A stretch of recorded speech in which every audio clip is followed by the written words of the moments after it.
Hello everybody, a very warm welcome to Amsterdam Airport Schiphol. My name is Annette van Loenen and I will be co-hosting this presentation with Marjan Rijs and Jeanine Aarts.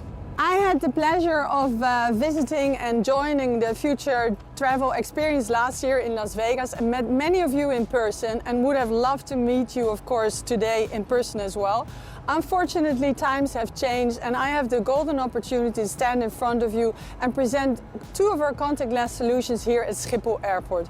I'm very happy to be at the airport because this is probably the first time in 6 or 7 months I've literally been here at the airport, surrounded by all the lovely things we as airport aficionados love to be surrounded with. Air traffic control towers, terminal buildings, KLM, airlines and of course my dear colleagues who you've just met. What struck me the most last year in Las Vegas was that in all the presentations I went to, it was stressed, and it's something we all know, that we as an airport should work very closely together with the airlines we're working with. And I'm very happy to present to you two of really nice solutions we decided and have been working on for the past few years, not only just Jeanine, Marjan and I, but with a lot of other colleagues who of course get the credit for that too, on contactless solutions, which especially in the period we are facing now come in very handy and can help us beat this virus. So I'll give you a little bit of facts and figures about Amsterdam Airport Schiphol and how we scaled down our airport operations basically in the months March to May, and how we backed up to back in business in June, July. And then we'll move on to the contactless solutions with Jeanine and Marjan, and then I'll take over again for another contactless solution which we have designed for our transfer passenger. Now first about our airport. Normally we would run airport operations with about 71 million passengers, of which 36% is transfer passengers. So it's quite a big hub for Europe with transfer passengers, and I'll go into that a little bit later. Facts and figures about Schiphol: we have about 500,000, a little less than 500,000 flight movements on a yearly basis. And we have a lot of tons of cargo as well, about 1.6 million. And we fly directly to 332 destinations from this airport alone. And then Corona hit us, and we had to scale down our airport operations considerably and disastrously. The passenger numbers dropped down by mid-March to about 9,000 or 10,000 passengers a day. Normally we would have, on a busy day in summertime, we have about 240,000 passengers, and now we had 10,000.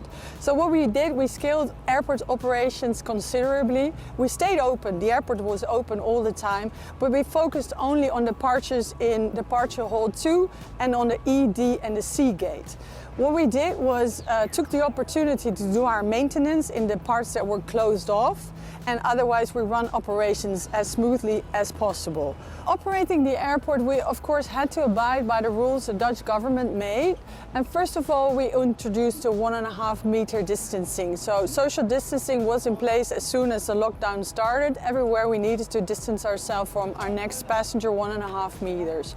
To make sure travel was safe, Schiphol Airport introduced the wearing of the face mask almost immediately. Of course, we do as much as possible to spread out evenly the amount of passengers that are here in the terminal for departure. Gate planning made sure that gates are made open in between the next gates so passengers can spread around to the gates next to them.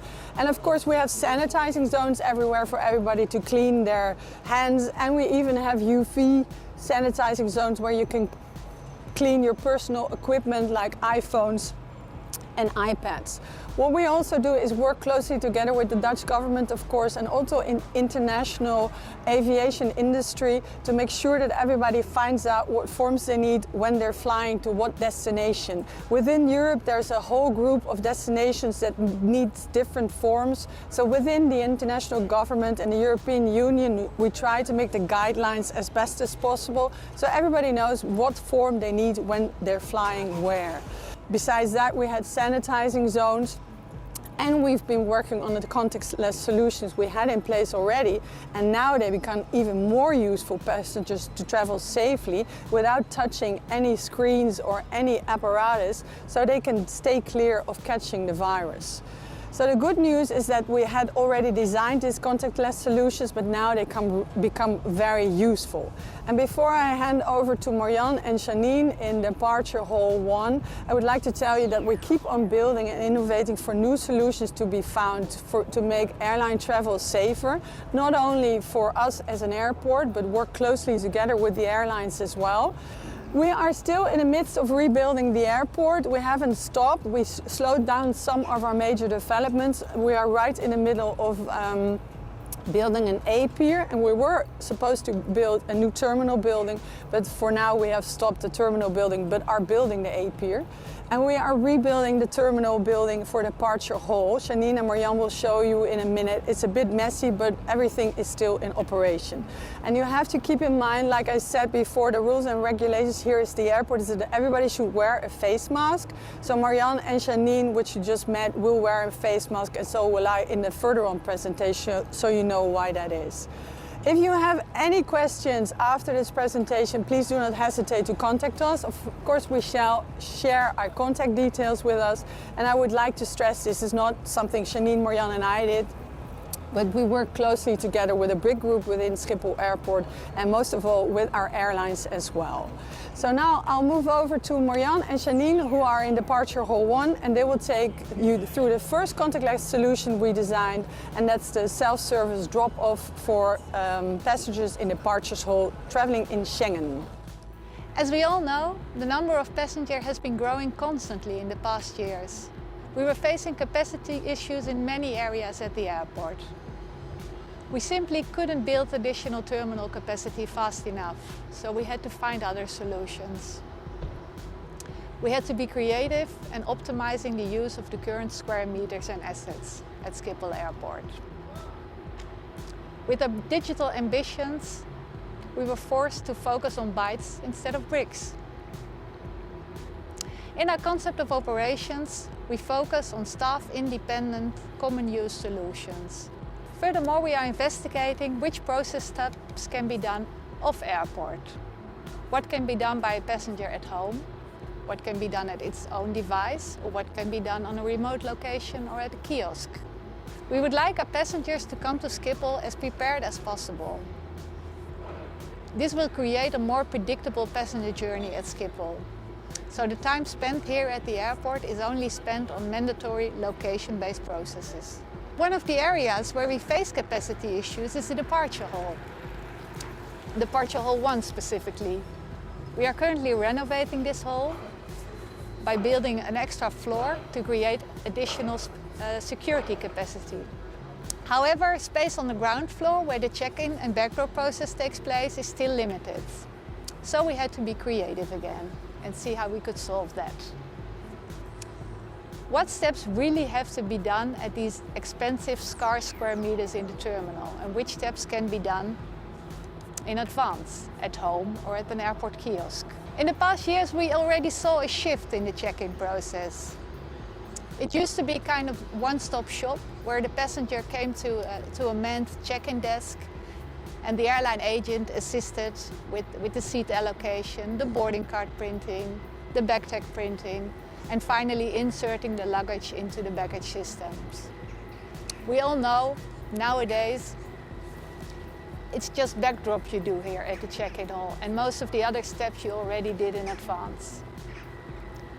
This gives us a chance to develop a new process, a new way of working at the airport, by only using the terminal capacity for the mandatory location-based process, which is the backdrop process. And this idea was the start of the Drop and Go project almost 3 years ago. We set an ambitious goal.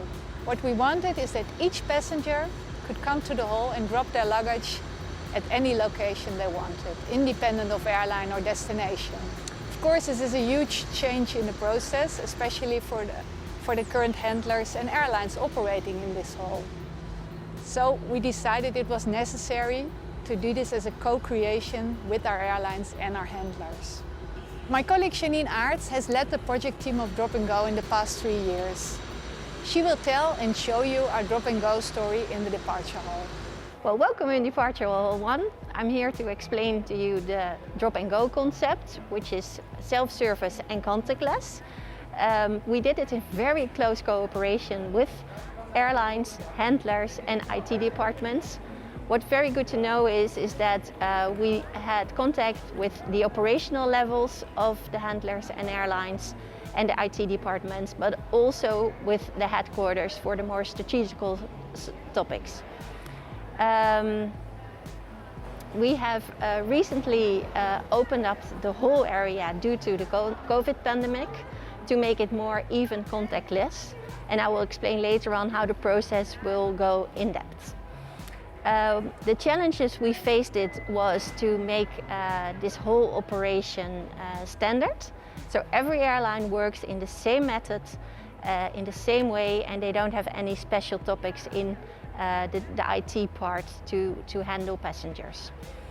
We divided the flows only in priority, economy and special flow. The priority flow has the direct entrance to a staffed desk for conventional handling, or has the choice to go to a self-service drop-off machine and handle themselves.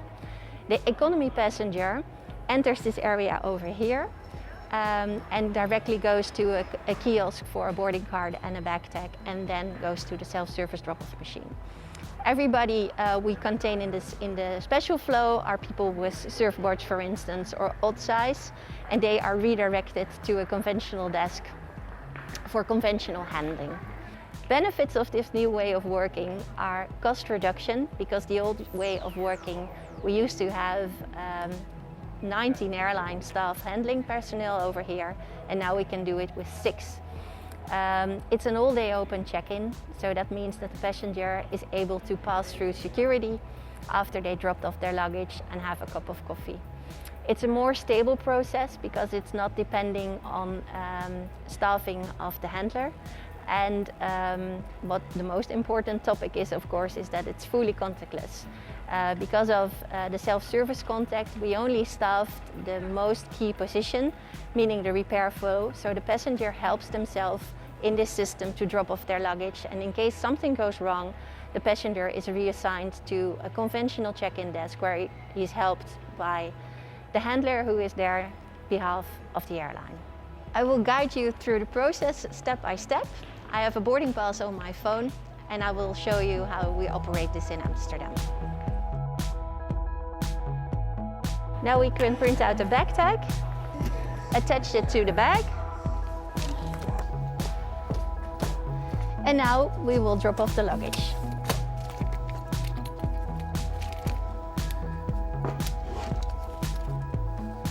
Scan the boarding card, and there it goes. The passenger will receive a claim tag, and then he's free to go to pass security and go to the gate. This was one of the examples we have here at the airport for contactless solutions for passengers. Annette will explain you a little bit more about the transfer process. So, together with a big design team, we tried to filter out what the main bottlenecks were in the transferring processes of these transfer passengers. On what particular points did they lose most time in their transfer journey? And we are still a one-roof terminal building, so imagine you arriving on the G gate and having to transfer to the B gate. It takes you in walking distance about 20 minutes, basically just walking to get from one end to the other end. So we deducted that most time is lost either at the security screening processes or at the passport control. And especially at peak times during early arrivals with all the crews or all the planes flying in from America, we have long waiting lines at passport control and sometimes as well here at the security screening. Now the place is empty, but the best saving minutes were found both at passport control and at security screening. So what we did with the design team, we designed the kiosk, it was a prototype, and we went over to this particular area to test it. We have a flight coming in from Quito, Guayaquil every day with connecting passengers to lots of situations or lots of cities in Spain, either Barcelona or Madrid.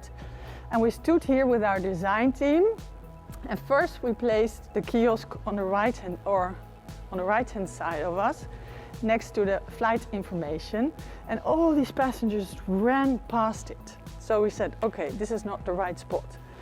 Then we put it on the left-hand side of the terminal building, brightly lit by daylight with a good view of the kiosks. And then we thought, hey, these people can finally find the kiosk. We put a big banner next to it, and on the banner it said, take your time, don't lose your flight, and get a free, that was the word, a free short connection pass. And everybody stood in line for the connection pass. So then the design team, we started clocking passengers, and we found out it's not scientifically proven, I have to add, that passengers could skip the lines with their short connection pass and make their journey for the security screening between 2 and 8 minutes less. And for the passport control, it saved them between 10 and 12 minutes. So imagine you only have 50 minutes to change your flight from a non-European flight to a European flight, and you can skip the lines and save maybe 15 minutes. We all benefit. So the only thing the passenger has to do is come up to the kiosk. They scan their boarding pass so they don't have to touch the machine, and the machine tells you right away if you're eligible for a short connection pass. That means if you have less than 60 minutes connecting time. If you have less than 60 minutes, you scan your boarding pass and the machine gives you a nice red card. On this card is specified your gate, your destination, and your boarding time. And with the red pass, you get direct access to our short connection lane, both at passport control and at the security lines. So it's really easy to use. You scan it, you get your short connection pass, and if you have more than 60 minutes connecting time, the machine tells you, take it easy, no worries in the world, enjoy our facilities and take your time. So once you have your short connection pass, our staff is able to identify you because you are identifiable by your pass. So you walk up to our security department and they immediately know you have a short connection. So the personnel working at the security screening gives you the right of way to the short connection lane at security. This is exactly the same for our passport control, which is the next step of your process if you are transferring to a Schengen destination. Personnel don't have to go and ask everybody personally, do you have a short connection? Where are you flying to? How much time do you have? No, easy identifiable by the red tag, and off you go to the short connection lane. So we think we've worked very closely together with airlines, and a nice thing about this short connection pass is that it's not designed for specific airlines. It's for all airlines flying in and out of Amsterdam. So we all benefit. The passenger has more time to spend and less stress. Imagine you waiting idly around in a line and you don't know how long it's going to take you to cross the line. Now you know, you're identified, you're put in the right lane and you scoot through it and you are taken care of. You identified. We see you as a short connection passenger. So for the passengers it's less stress, easier travel. For us as an airport, it saves us a lot of time in personnel and staff to identify all these individual transfer passengers, because we know red tag, transfer passenger, short connection, so we can help them right away be in the right line. And for the airline, of course, it's a major benefit because they have less missing passengers, so that saves them a lot of time and a lot of money. So we have a very nice Dutch insurance company that says we all benefit, and basically that's what this does. We sincerely all benefit. And I'm very happy that we've done this in close cooperation with KLM and a lot of colleagues from Schiphol Airport, and now it has been up and running since last September. And it's working, of course, if there are long queues, it really works well. So I'm very happy to have shown you one of our contactless solutions. And I hope you enjoyed the video and what Marjan and Jeanine told you. And I hope to see you again next year, hopefully live and kicking back in Las Vegas, where we can all meet up and share our wonderful ideas about the airline industry. So stay safe and hope to see you next year. And if you have any questions, don't hesitate to contact us. Our contact details will be shown shortly. So bye-bye for now and signing off from Schiphol Airport. Best regards.